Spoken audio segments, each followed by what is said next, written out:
Once upon a time, there was a king with 4 wives. One day, the king got sick and was on his deathbed. Afraid of being in the afterlife alone, he asked his 4th wife, which he loved the most, and bought her diamonds and gold and elegant clothing.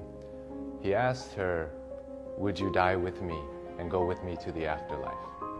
The 4th wife replied, "I'm sorry, I can't do that," and walked away. He also loved his 3rd wife and was very proud and would always show her off to neighboring kingdoms. So he called on his 3rd wife and asked, "Would you accompany me to the afterlife?" The 3rd wife replied, "I love my life too much, and I'm sorry I cannot go with you. And when you die, I'm going to remarry."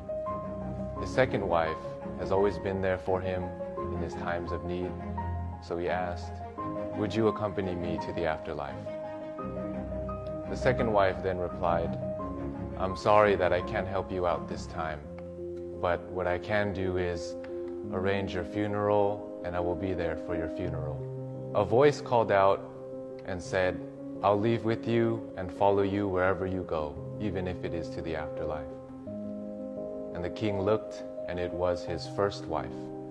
But this was the wife that he took care of the least.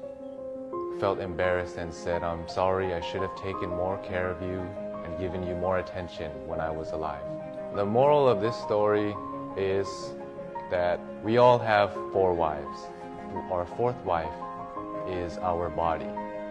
We like to decorate it with nice jewelry, nice clothing, but in the end, it can't follow us to the afterlife. The 3rd wife represents our possessions.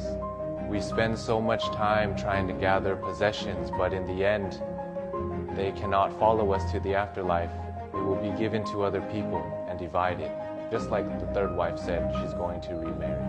The 2nd wife, our friends and family. We trust them. They're always there for us in times of need. But the furthest they can go with us is to our funeral and send us off. Our 1st wife, the 1st wife represents our soul.